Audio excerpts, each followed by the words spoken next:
So just a quick about Vanza, in case you don't know. Vanza operates as a support point and development agency for contemporary art practice in South Africa. We develop industry knowledge, resources, networks, and projects that are concerned with realizing new social, cultural, and economic possibilities for contemporary art practice in the South African and wider African context. We're a network-based organization with just over 7,000 members. So today we really are here in this Zoom room to acknowledge the release of our toolkit into the world. We want to share a bit of background on how we got here, and we'll hear from a few people involved in the process. So my name's Lauren, and I have been project managing the general mental health project at Vanza over the last couple of years. I'm going to pass over to our director, Refilwe, shortly, who will give you context for the toolkit and project in relation to the work we do at Vanza. We also have Molemo Mulwe in the room, who is an ex-Vanza director. And this project was really initiated by Molemo when she was here, and she rejoined the process last year and has been key to the development of the toolkit. So it's exciting that she will be here to talk through that with us. Besides being a Vanza family member, Molemo also co-directs Andani Africa, and she's part of the arts collective Made You Look. She's also an academic fellow at Africa No Filter, and she runs a community garden and does all sorts of wonderful things. We'll pass over to Molemo shortly to kind of walk us through how to use the toolkit, what is included in it, and some of the thinking around the processes of how we got there. During the development of the toolkit specifically, we set up an advisory board.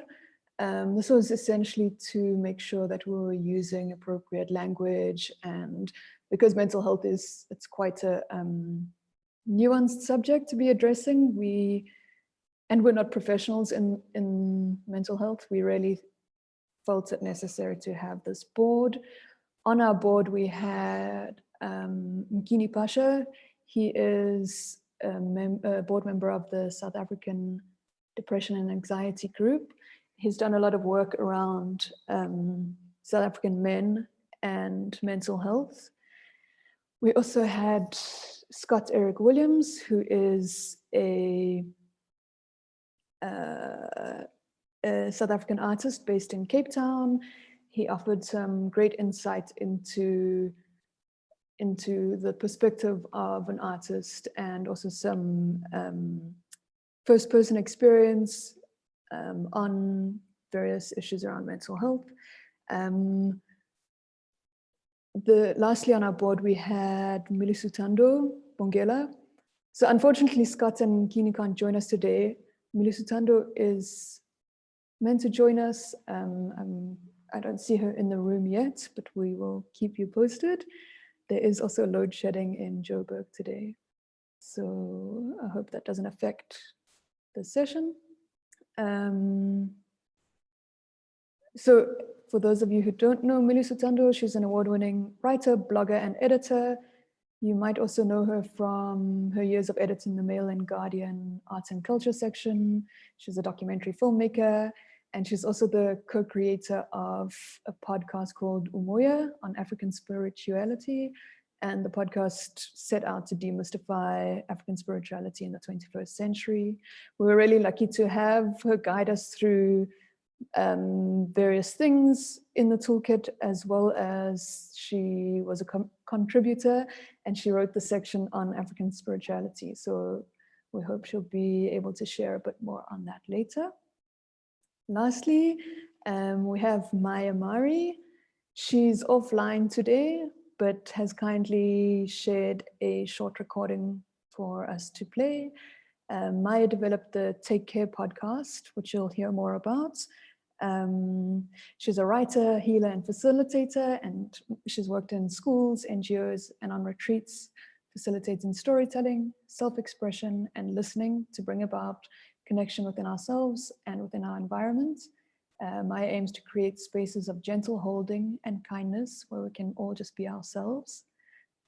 So yeah, we have a really nice selection of people that have worked on the project. And before I hand over to Refilwe, I'd just like to thank a few people. We have spoken to many people and organizations over the course of the past few years to get advice, and we're really grateful for their openness and their generosity and enthusiasm. I'm going to read a few names because it's just a bit easier to make sure I don't forget anybody. So we'd really like to thank Mulema Mulwa, Kabelo Malatsi, Dr. Alicia Swart, Professor Rita Tom, Heidi Sinkuba and the students of the Rhodes University Mental Health Workshop in 2017, Techafatso Mabaso, Tatenda Magaisa, Chantal Boyson, Susan Cooper, Bright Shtemi, Maya Mari, Nare Machoto, Penyo Muilwa, Mac Makaranye, Belinda Hermesezen, Jenny Van Gogh, Scott Eric Williams, Milisutando Bongela, Nkini Pasha, and then SADAG, and lastly, the South African Federation for Mental Health. And this is not an Oscar speech, but we just wanted to make sure to include everybody. And the whole process was made possible through funding by the National Arts Council. So we're super grateful for that. And without talking anymore, I'm going to hand over to Refilwe. Great. Thanks, Lauren. So, good afternoon, everyone, and thank you so much for joining us today. We're really excited that this day has finally come and the toolkit is out in the world. My name is Refilwe Nkomo, and I'm the director of the Visual Arts Network of South Africa. The Take Care project is an ongoing process of collective learning and healing. Lauren spoke a little bit about its origins, and it's been a journey. Take Care considers mental health to be a key issue for professional health of the visual arts and visual arts practitioners. Take Care also recognizes that the demands of working in the arts specifically contributes to the challenges of our overall personal and societal well-being. As such, the project is a multifaceted approach to engaging the sector in discussion about the nature and impact of living with mental health difficulties. The project consists of a toolkit, which is why we're here today, and also various elements such as workshops, a survey into mental health and the visual arts, and the results of that we will be releasing next year, as well as podcasts, and one of which you'll hear about later on today through Maya Marie. The famous line from Audre Lorde states that caring for myself is not self-indulgence, it is self-preservation, and that is an act of political warfare, close quote. The line is important in the context of this work as we were worried. We were worried about ourselves, we were worried about each other. We were worried about our individual and collective traumas. We were worried about the systems that upheld unhealthy ways of working and being, and we were looking for ways of interacting that felt healthy, that felt good, that were empowering and truly centered our experiences. It was quite literally an act of self and collective preservation. So we knew we didn't, oh, can you all hear me? Okay. All right. Yeah. All right, I wasn't quite sure. Great. So we knew what we didn't want, right? And we certainly didn't want to see our friends, our family members, our colleagues, and ourselves in pain. So the question then became, how do we imagine new possibilities of health and well-being within the visual arts sector? What tools and resources do we need to realize those possibilities, and what work has already been done? And in which ways can we contribute? Can we be of help and be helped? Our individual and collective care is all our responsibility, and we have the power to shift the ways in which we show up for ourselves and the ways in which we show up for others. So this toolkit is an offering. It's an offering for us as a creative community. It is situated within VANS's commitment to creating fairer, more just and equitable visual arts sector through the development of industry knowledge, resources, networks, and projects that are concerned with realizing new social, cultural, and economic possibilities for contemporary art practice in South Africa and the wider African context. We are not medical and mental health professionals, but we knew that whilst we couldn't do everything, and we certainly can't, and we don't envision this as being everything, but we know that we could do something. And thus we consulted wide and far to develop this toolkit. Our hope is that you'll find this toolkit useful and informative, and that it will become something that you can continually return to share with your friends and your colleagues and family, and that it can be something of a shared resource that is meaningful to you. I want to personally thank Lauren and Molemo for the incredible work that they've done throughout this entire process to bring this toolkit into reality. And I want to thank all of you for showing up for us and yourselves and the collective healing and well-being that we endeavor to create within our sector. So cheers to us and to this toolkit and the fact that it's out in the world and that we are centering our healing collectively. Thank you.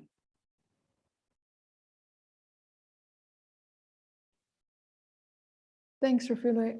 I'm going to pass on to Molemo, who's going to present a bit on the toolkit. Molemo's talking from her phone, so I'm going to share my screen. Molemo, if you can just give me some direction of where you want to start and what we should be looking at. Start at the beginning. Cool. Okay. Cool. Thank you, Lauren.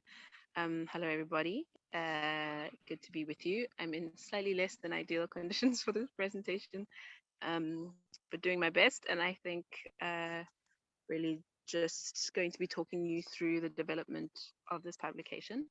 I know Lauren said that this wasn't a Oscar speech, but I am going to have to add my own thanks, which is really to Refilwe for being so incredible in this process and just being a kind of space of so much hosting, of generosity and care and space for undertaking this project, and for inviting me back in to VANSA, to the family of VANSA, to really push this forward. It's really a kind of personal project for me, so I'm really grateful to you, Refilwe, for that. And then also a huge thanks to Lauren, who's been incredible right from many years ago in getting this project done. From all these thank yous and emotional words, it might be kind of clear to all of you that this has been a long time coming, and has been quite a complex process to try and make happen, as both Lauren and Refilwe have kind of referred to. It's a really complex subject. We're needing to bring multiple kinds of expertise together. It's a subject that's really misunderstood, that has a lot of stigma associated with it, and so it's been quite a process to really get the right sort of things in hand. That said, I think we see this toolkit and the accompanying website, which I'm sure Lauren will put in the chat, as a working document, right? It's definitely not a finished document, but it's a start. Maybe just to add that it's also a working document in the sense that it can be worked with. So it's in the form of a toolkit and has very specific guidance for how to act. And in many ways, that's come from our own experience and experience of speaking to many other artists and carers of artists who have found ourselves in very difficult circumstances and found ourselves feeling unskilled and incapacitated to help in the way that we want to. And so this toolkit tries to sort of give some tools, some strategies for embarking on the journey that is dealing with our mental health individually, for those we love, but also collectively. And while, of course, it's aimed at the visual arts, many of the guidances in it are useful beyond that. But as Refilo's kind of spoken to, it felt really important to engage with this from a visual arts perspective, because there is definitely a kind of major issue in our industry. And I'll talk to that a little bit more. So Lauren, if you could go to the contents page for us. I don't know if it's possible to zoom in. Oh, it looks like there's a plus sign there, but great. So the contents page is obviously the first place to start. And I won't go through everything in detail, but just to say that the way we've written the toolkit and try to structure it is really to think about what are the questions people come to us with, and what are the kinds of answers people are looking for. And so it's split into 4 key sections. The first is what is happening to me, or what is happening to my loved one. So trying to understand mental health from various sort of perspectives and multiple kinds of frameworks. The second section is what can I do about mental health challenges? So either my mental health challenges or the mental health challenges of someone I care for. What are the possibilities? What is options that are open to me? The next section is what can I expect the process to be like? So depending on the processes we choose, in terms of dealing with our mental health, what can we expect? What are the questions that we should have prepared? What are the kinds of processes on our journeys? And I'll speak a little bit more to that just now. And then the last section is how can I care for myself and others? And that's really looking at different forms of care specifically, and aimed at helping us to feel a little bit more empowered and action oriented towards care. Importantly, there's a final section at the end of the kind of bulk of it, which really looks at how to implement some of these things within the visual arts. As an industry, what are some of the things we need to do to look after ourselves and each other better? As well as a final section with some additional links and resources. This toolkit is really accumulated from many, many, many, many, many resources all over the world. And so many of those resources are also referenced in this resource section, but then of course also things like emergency numbers and other kinds of contacts that might be valuable to someone who needs a little bit more than what the toolkit offers. So maybe we can move to the section on neurodiversity in section A. Sorry, I don't know which page it is, but yeah, there we go. Done. So the first thing to say is that one of the big challenges, which both Lauren and Refugio have pointed to, is how to frame the question of mental health, because we all have very different opinions and ideas about what this is. And frankly, the science fraternity doesn't really know what this is, and many of us would have quite differing knowledge systems to make sense of mental health as well.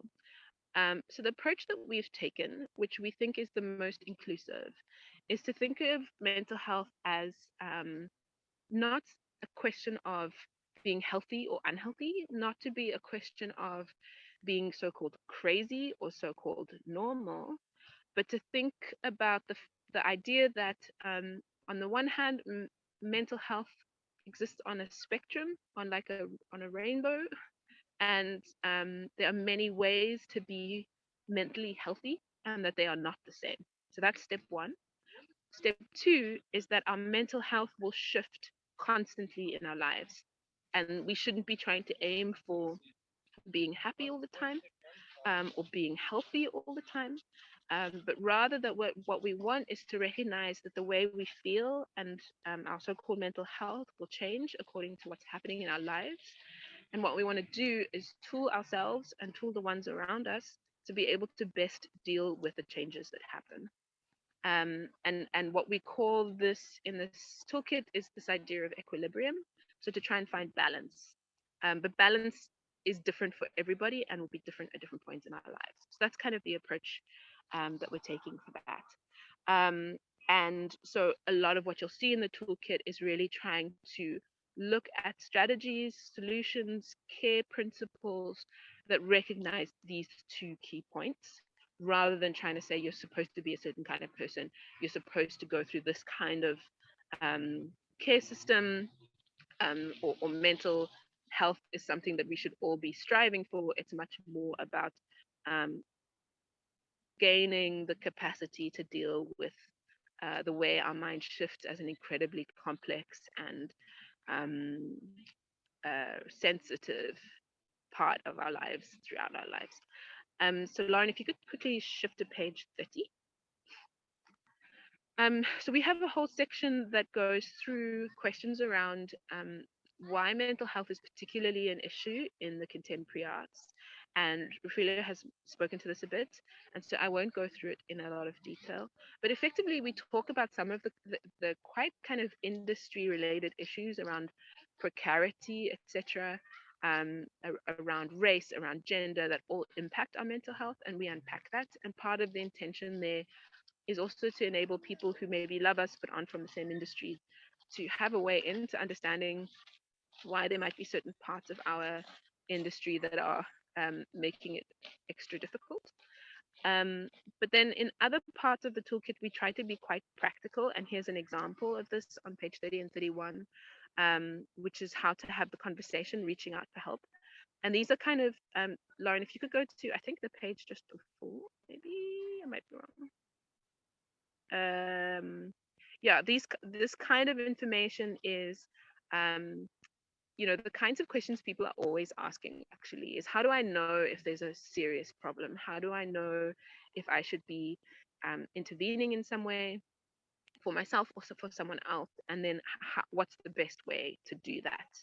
And so we've got quite sort of basic principles and actual wording. If you'll go to page 32, I think, Lauren, we have we even have like an example of the kind of letter that you could write, or the kind of talk you could prepare with someone that you love, to explain to them that you think, I'm really having a difficult time and I think I need help, for example, or how to respond if someone approaches you with a mental health concern, for example. That's really practical information, and we go through this quite a lot in the toolkit. But then we also have some of the more kind of informational stuff, like what is bipolar disorder, what is depression, what is anxiety, that is kind of more informational. And in each of these sections, we've also got practical steps and tools on how to make decisions, how to move forward if you're concerned about a specific issue. So on the one hand, this toolkit can be very useful to read just in general, just to get a bit of a picture, just get a bit of a sense. But it's also something you can pick up or download when you've got very specific questions. And again, we've collated this from a lot of different sources. We've worked with a lot of different professionals to collate this kind of combination of information in this way. If you could go to page 40, I think, or 41. Thank you. So one of the other key things is that we really wanted to develop a toolkit that could be used for everybody. And while most of the things we look to address are things like depression and anxiety, which are much more prevalent in the general population than maybe some of your more serious, what are called disorders in sort of Western scientific parlance. But we also really wanted to be able to give tools and tactics for how to navigate dealing with particular issues. So we talk a lot about different kinds of care systems. We talk about different care systems that come from different kinds of ways of being and ways of thinking. So not just assuming that like the kind of Western system or formal medication is necessarily the right thing for everybody, but also trying to open up the capacity for all people to seek out multiple solutions and not let go of some solutions because they have preconceived ideas about those. But to recognize that everybody goes on a journey and needs to kind of meet the needs of that journey. One example of this, which is information that can be really difficult to access if you find yourself in this situation, is how to use the state healthcare system for mental health support. The South African state care health system is incredibly under-resourced for mental health issues, as I'm sure you would all know. But there are specific steps and processes that need to be undertaken. And so you see that, for example, this is the kind of formal system of how do you go to your local clinic? How do you end up at the hospital? How do you get help if you need to within this framework? Within our resources section, we've also got a lot of phone numbers, email addresses, contacts, both for state-based support as well as independent nonprofits and paid for support. And while we try to look at the kind of formal systems, such as this one on page 41, if you go to page 42, Lauren, there you will see also personal experiences of both people who live with mental health challenges as well as people who care for people with mental health challenges.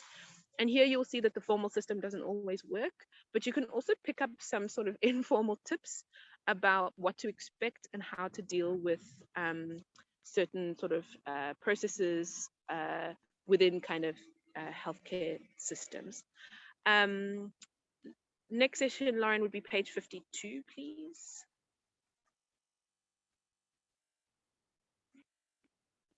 So this is another really important part of the way that the toolkit is framed and the kinds of information we try to present, which is the idea that healthcare is a journey, and our health is the journey, and this counts for sort of your so-called physical health as well as your mental health. And the point here is to say that we shouldn't be expecting people to pop a pill and suddenly be better. We shouldn't assume that people will understand what's happening to themselves or to their loved ones immediately, or even 6 months down the line, or 1 year down the line, or 5 years down the line. We need to recognize that our health shifts, that our responses to forms of care shift, that what might have worked for us 2 years ago no longer works for us 5 years later, that for many people, their mental health journeys are not short-term. We do discuss the fact that most experiences of anxiety and depression are short-term in cases such as mourning, for example. But for many people, actually, these are long-term, chronic things to engage with, and to recognize that these are parts of our lives and that it is quite possible to have this be part of our lives and still live fulfilled, open, active lives, and that these aren't kinds of I don't know, lines drawn under certain parts of our lives, or things that need to completely change our lives or limit our lives, but that we need to recognize this as a journey. And this is particularly important for carers, particularly family members who may not recognize that this process is going to be a learning process for everybody involved, and there aren't necessarily easy answers, and there aren't necessarily immediate solutions, and those solutions won't always stay the same. So healthcare journeys is a key part of that, and we talk through multiple elements of healthcare journeys, such as forms of caregiving, self-management of healthcare, issues around like what's called relapses, when someone's actually doing really well and then isn't doing so well after a while, talking a bit about triggers as well. So these are multiple things that we talk about. Maybe the last thing I want to touch on is on page 59. If you'd go there, Lauren. Partly why I want to touch on this section is just because these are the kinds of things that people are developing within the mental health sort of universe that aren't always very well known, which are about enabling people with mental health challenges to find ways of looking after themselves and having control and direction over their own health and their ways of being treated. And that there are certain systems that have been developed to enable people to develop strategies for collective care and collective support.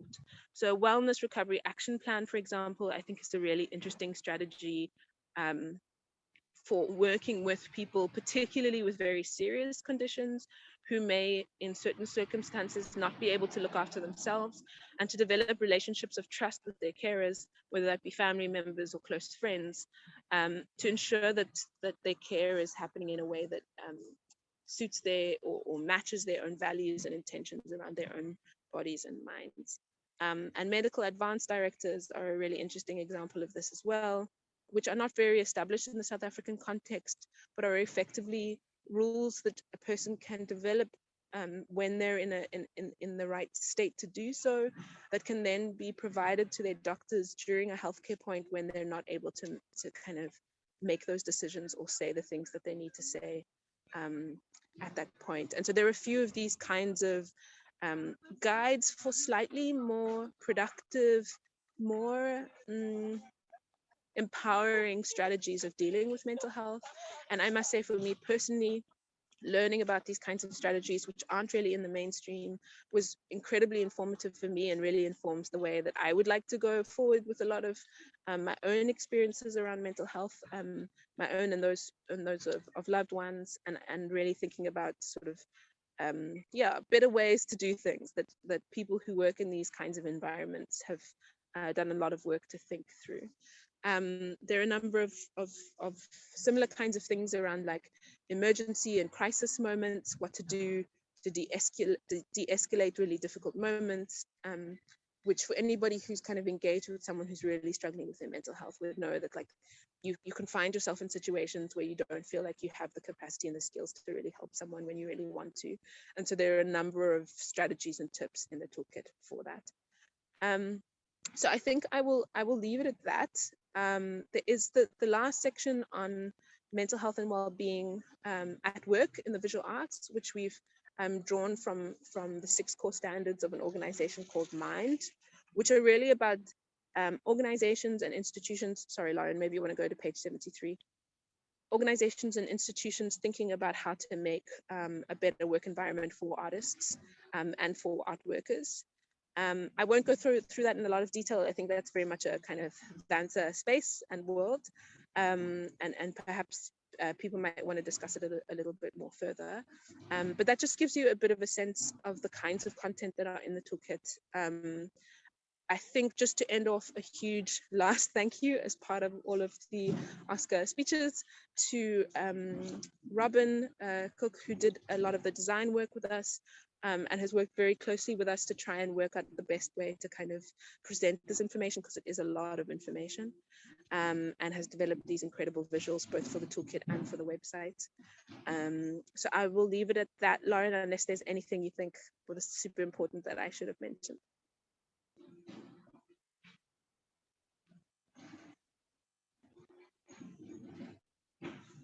No, I think, thank you, Molemo.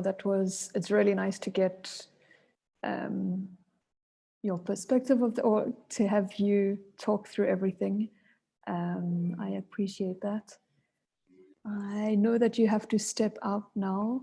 I do, yes. Thank you, everybody. So just thank you so much for joining us today. Absolute pleasure. Bye-bye. Bye.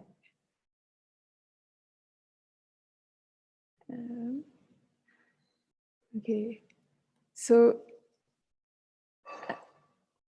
unfortunately, Melisutando she's actually just calling me if I can step out for a second.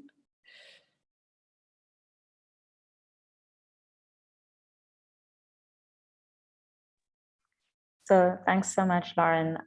So whilst Lauren is just attending to that, I did just want to mention a little bit around the last section, which Molemo touched on a little bit, about what it means to return back into institutions and systems. So, you know, you can kind of do all this work on yourself, but what does it mean when we still exist within this environment? And that section is really our attempt to engage with institutions, engage with systems, and to recognize that this is collective and collaborative work, and that there are many things that we can do. And with regards to that, we are very open as an organization to partnering and collaborating with all of you and wherever you're at, to really try navigate what this looks like and what this looks like in our workplaces, in our family structures, friendship structures, just within society in general. So we invite you to continue to engage with us as Vansa we'll have workshops and different elements of how the toolkit lives and breathes in the world. But we really hope that you will continue to engage with us and see how this work can be something of use for you as well, and how we can do this work together. So that's really our hope as well. Thank you so much. Thanks, Refilwe. Melissa is joining us in 1 minute. And in the meantime, I'm going to share the video Maya made for us. It's very short. But also, I just wanted to say to Tekofatso, who commented, thank you so much. She was also a big part of this project. And this segues quite nicely into Maya's work, because I think back in 2018, 2019, Tekofatso and Tatenda, as part of Rera Letsema, produced a podcast called Minding Our Business on, it was a series of interviews with artists and practitioners on mental health and wellness. It's housed on the website, so if you haven't, you should really have a listen. And in the meantime, I will play Maya's video, which explains a bit more about our next series of podcasts.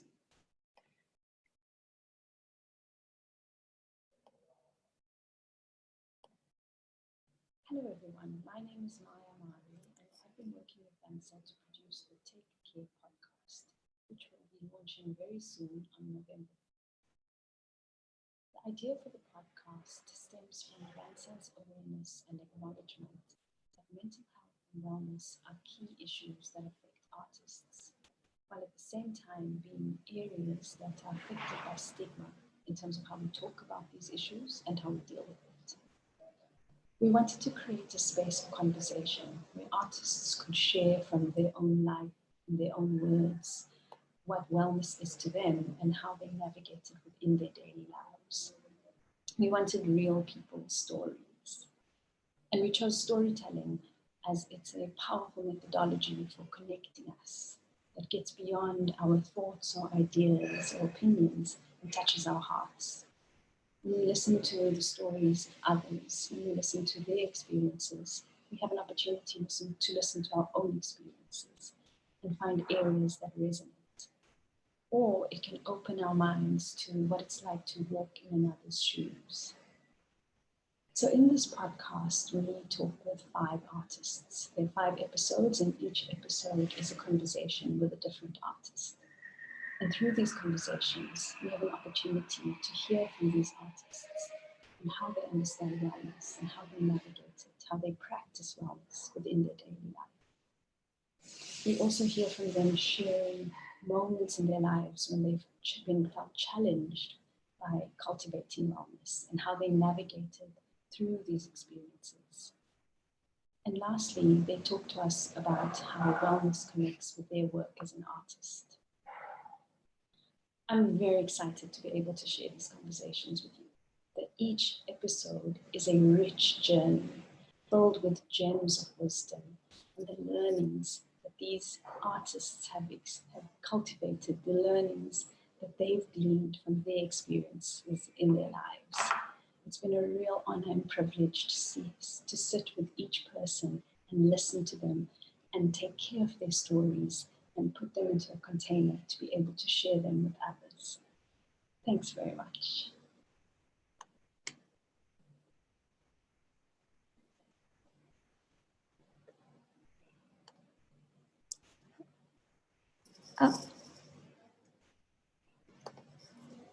Thank you. That is from Maya.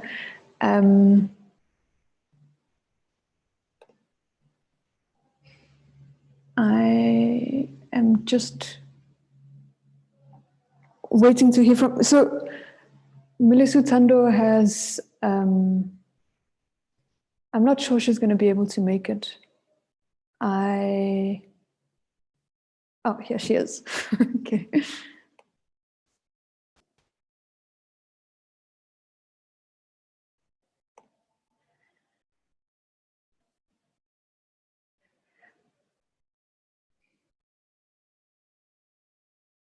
Hi, Melissa Tando. Thank you for joining us. Can you hear us? Hi guys, I can hear you. I'm so sorry that I'm late. No problem. My family member just showed up at my house now with like a family crisis, and I just got involved and saw my phone, and I was like, oh my gosh, I'm so sorry.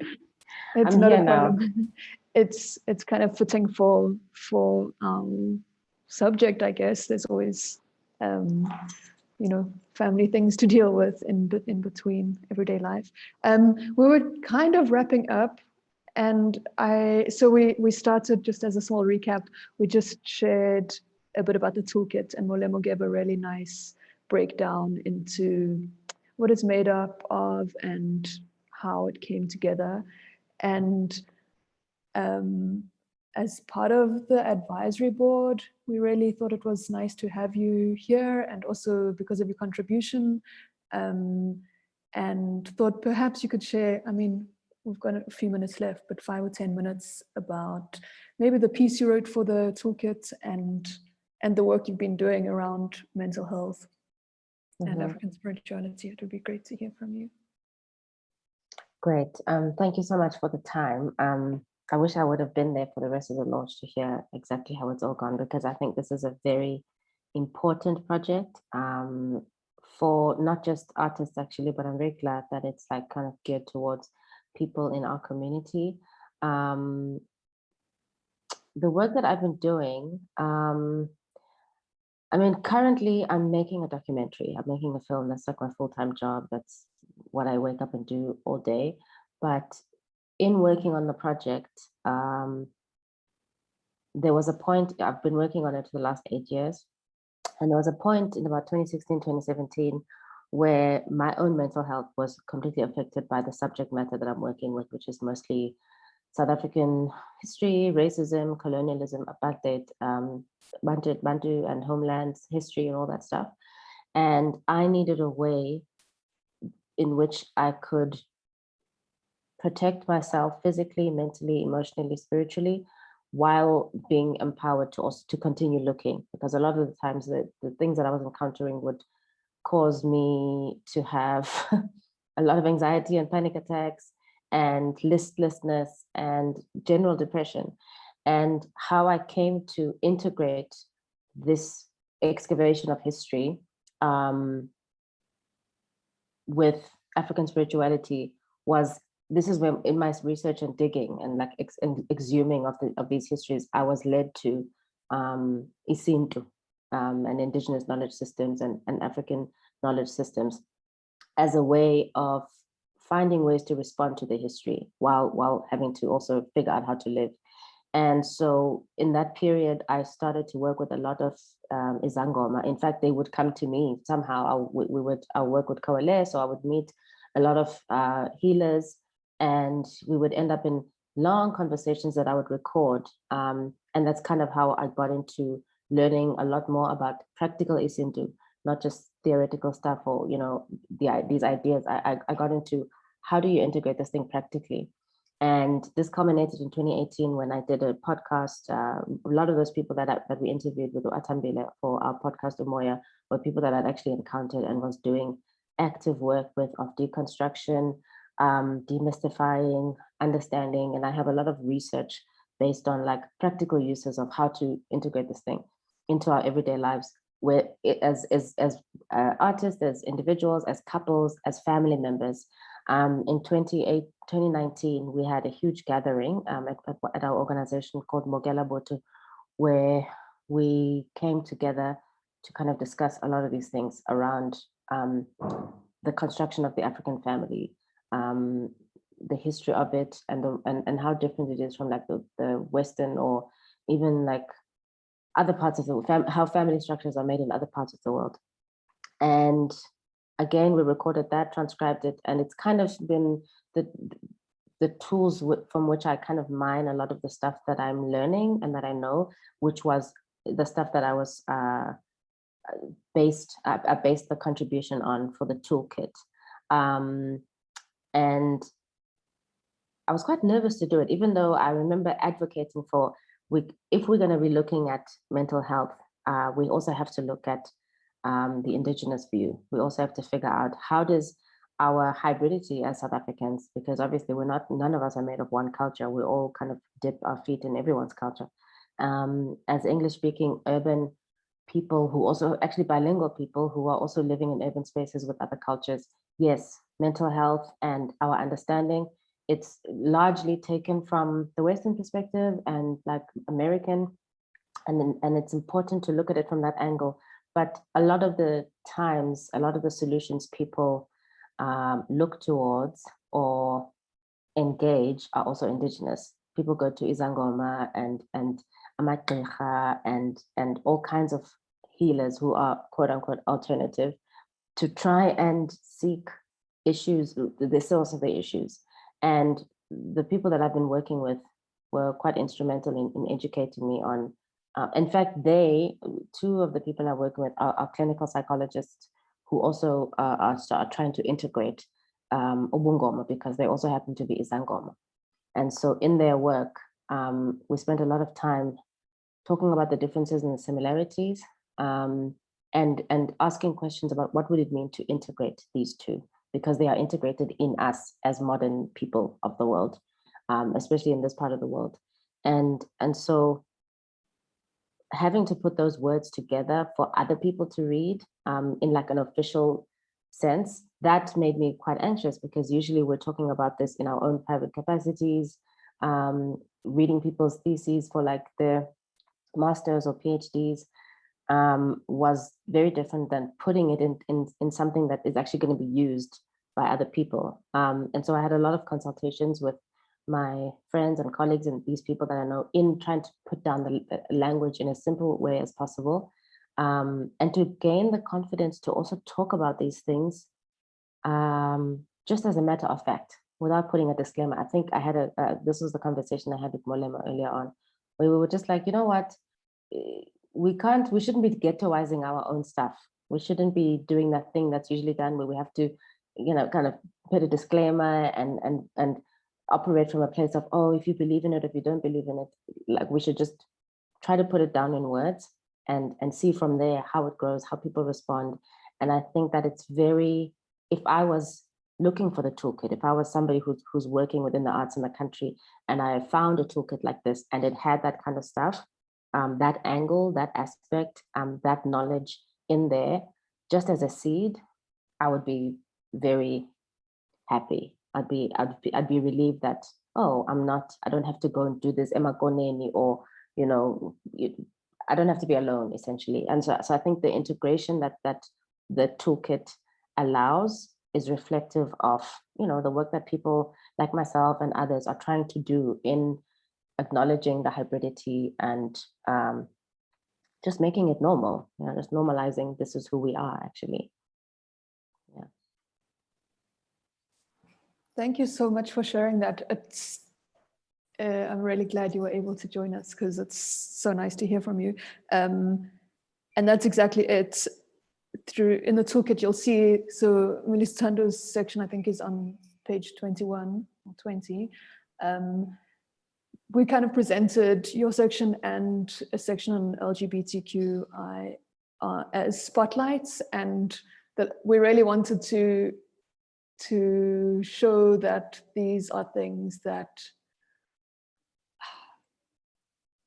are like deeply ingrained in how we work and how we think and how we want Vance's work to be read, and kind of to acknowledge that who we're talking for or who we are making work for.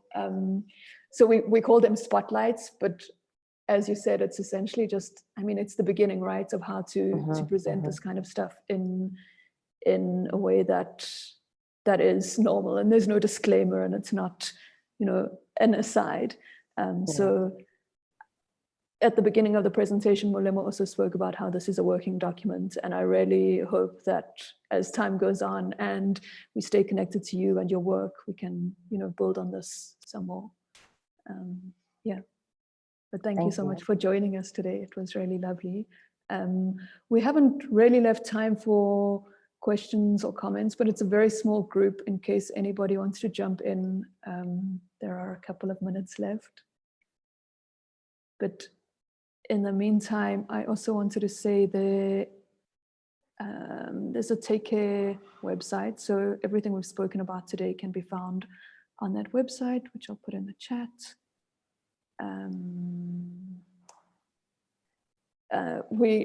We're going to be releasing the Maya's podcast on the 15th. So it will come out weekly with different interviews, and that will be housed on the website.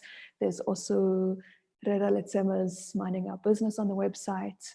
There are a few, I'm just looking, there's a page on resources, and we're also very open to suggestions. And if you want to share any content with us, we'll happily look at that.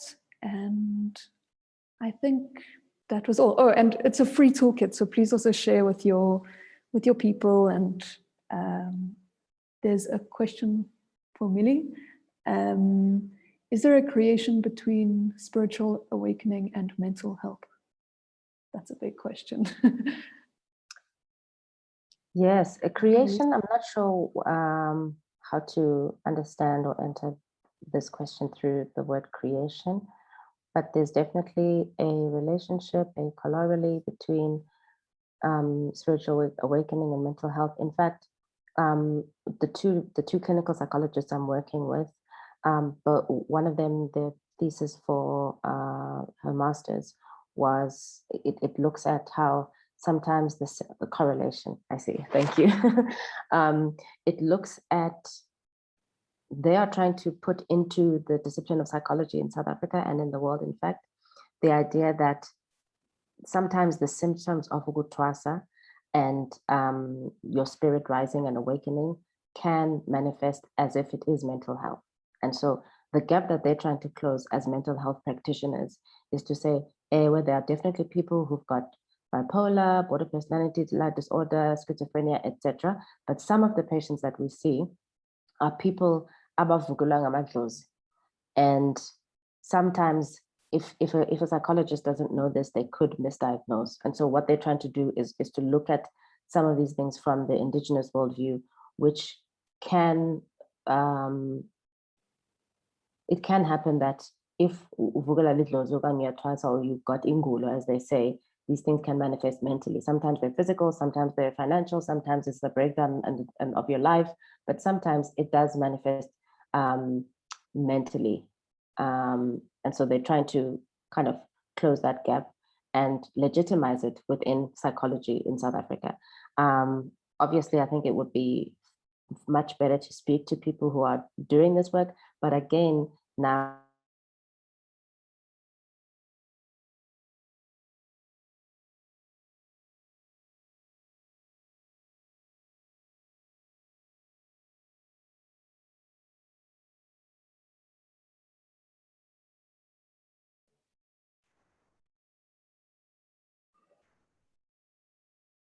Millie, you froze. I don't know are you still there?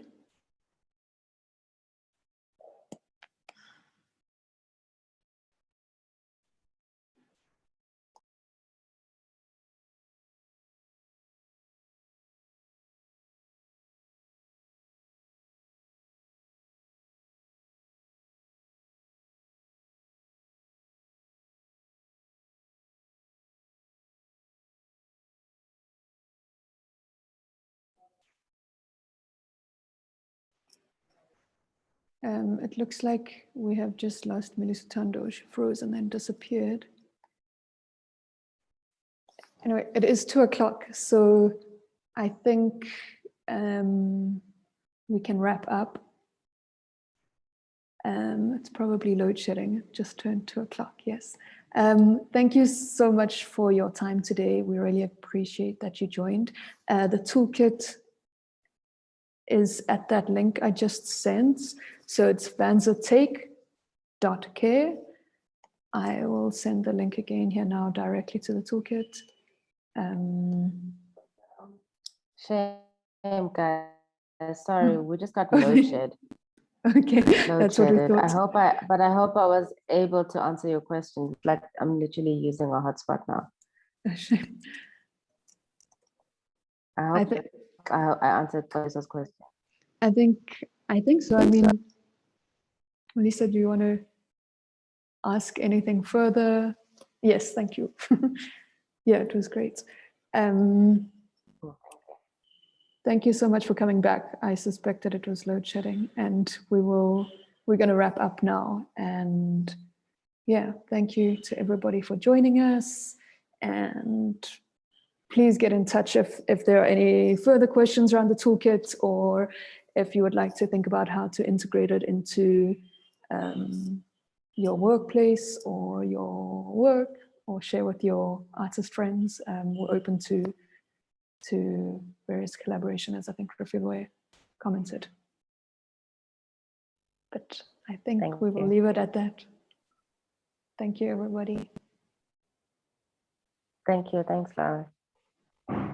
See you soon. Bye.